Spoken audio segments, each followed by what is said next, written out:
Jolinda Stevens here at the ACLU, and I'm with Liezl Rebugio. She's the field director for the ACLU, and we're talking about the death penalty. Liezl, for the 8 years that UU Voices for Justice has been in existence, we've had the death penalty, ending the death penalty, towards the top of our list of things we wanted to happen. We do it for a number of theological and spiritual reasons. As Unitarian Universalists, we believe that everyone has worth and everyone is entitled to dignity. There is no dignity or worth in the death penalty. We also, generations ago, decided that the world was not divided into the saved and the damned. We're all in this together. So those are kind of the points from which we come when we look at the death penalty.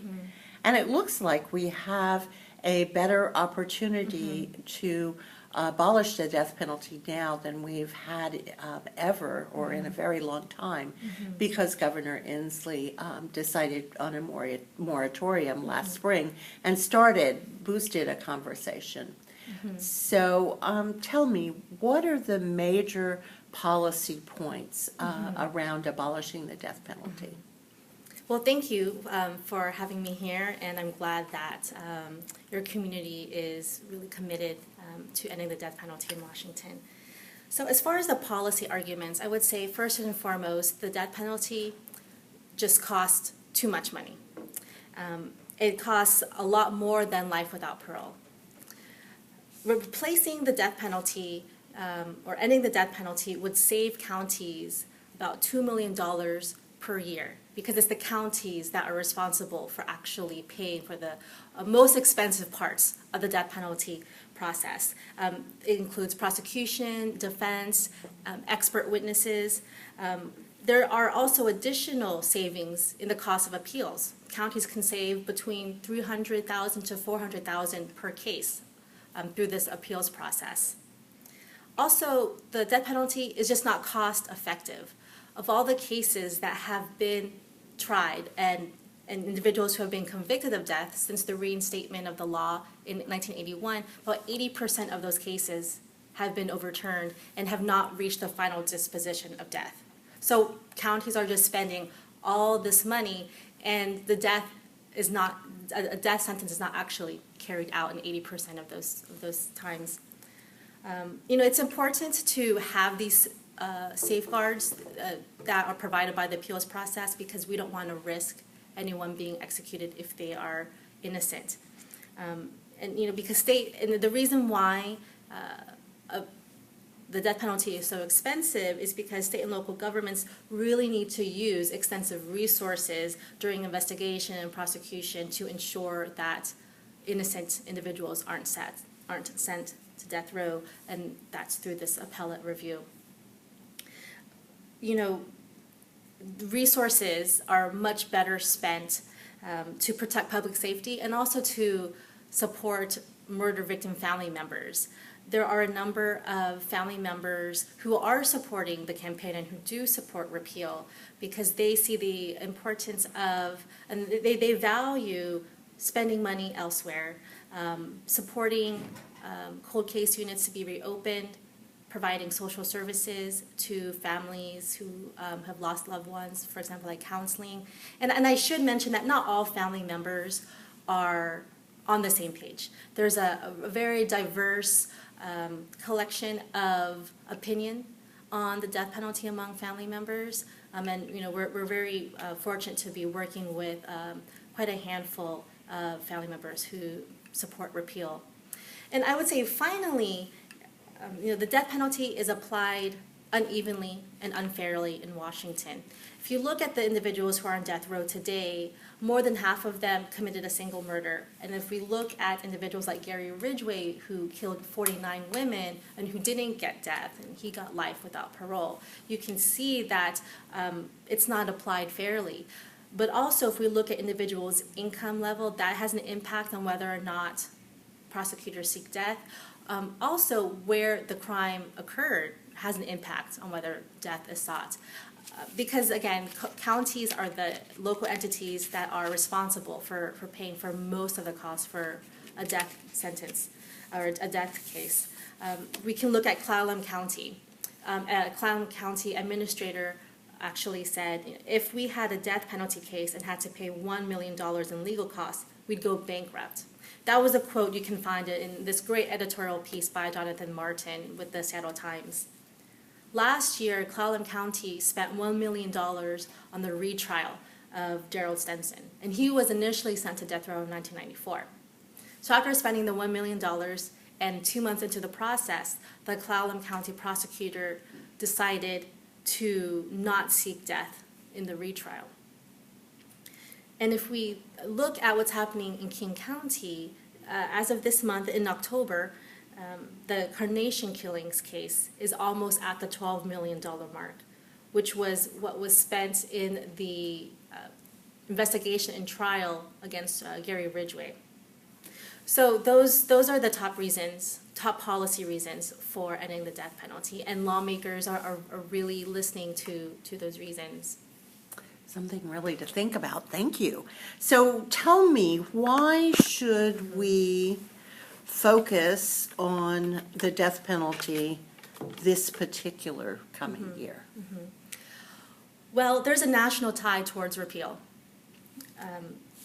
Nationally, the support for a death penalty is steadily decreasing. The Gallup poll did a survey in 2014 and found that 61% of Americans view the death penalty as morally acceptable. So 61% still supports the death penalty. In 2006, it was 71%. So support for the death penalty is going down. It's slow, but it's a national trend that is helping to move this conversation forward. And we've also seen a number of states pass repeal bills. In the past 7 years, we've had 6 states. Most recently was Maryland, that through their legislature passed a repeal bill in 2013. If we look to Oregon and Colorado, their governors have declared a moratorium. And in 2012, California had a ballot measure to end the death penalty. Now, unfortunately, they didn't win, but the final result was 48% of the California voters voted yes to end the death penalty, and 52 voted no to keep the death penalty. Vanessa, Jeffrey Patterson is on line 1. Sorry about that. That's fine. So what was a 40% gap in 1978 in California has shrunk into just a 4-point gap today. So that's movement. And then here in Washington, we also have momentum. Governor Inslee declared a moratorium in February of this year, and that has helped to advance conversations with lawmakers. So what we found as a result of the moratorium announcement is that lawmakers now have this space to talk to one another openly about whether they think the death penalty is the right policy for Washington.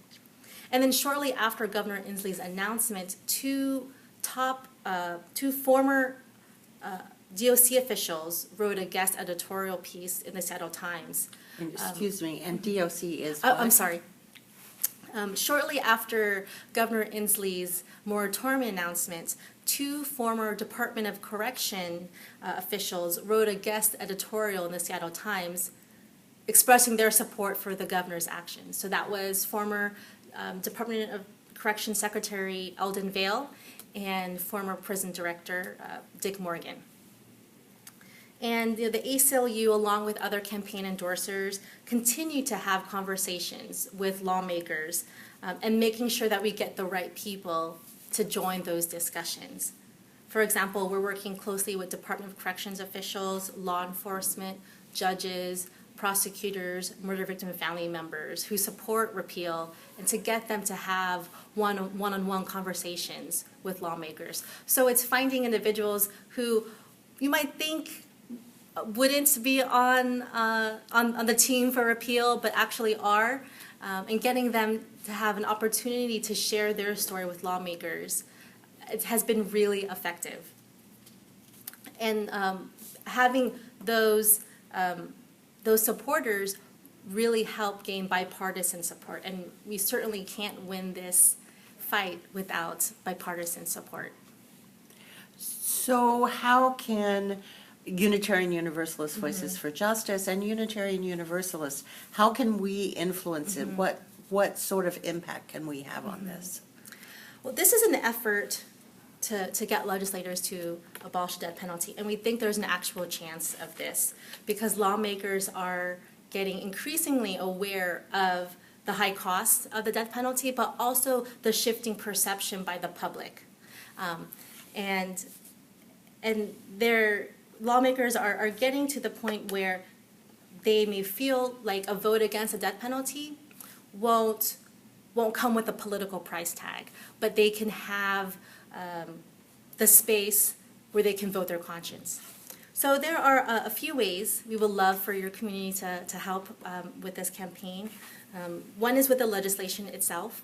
So once the session starts and the legislation is introduced, we would love for your community members to contact their legislators and ask them to support the bill. The ACLU is also going to be hosting a lobby day on February 10th in Olympia, and we would love to pack the room with supporters. And we especially need supporters from outside of King County. And to come down to attend the lobby day, to come to hearings, and to meet with their lawmaker. We're also using this postcard as a tool. So this is the advocacy postcard that we are asking our campaign endorsers to get signed by members of their organization and other supporters, and we'll be collecting these and delivering them to lawmakers at Lobby Day. But they also help us identify murder victim family members, retired judges, former cops, the type of supporters that really bend the ear of lawmakers. So we would welcome UU Voices to do something similar. And actually, one of our campaign endorsers in Eastern Washington has set an organizational goal of collecting 500 postcards. So we'd love for UU Voices to do something similar. And then finally, we are looking to expand our base of organizations that support repeal. So expanding our endorsement list. Right now we have 30 organizations that have endorsed the Safe and Just Alternatives campaign. And I imagine UU congregations and UU individual members across the state have relationships with other organizations that are like-minded and that support repeal. So we would love to get other organizations to sign on to the campaign and show their support. So would you consider congregations important endorsers also? I think so, absolutely. Okay. Absolutely. Well, thank you so much for your time, Liezl. I appreciate enlightening us and giving us some food for thought as we decide what our issues are going to be this coming session. Well, thanks for this opportunity to talk with you and your members about this important issue, and I wish you the best in your discernment process. Thank you.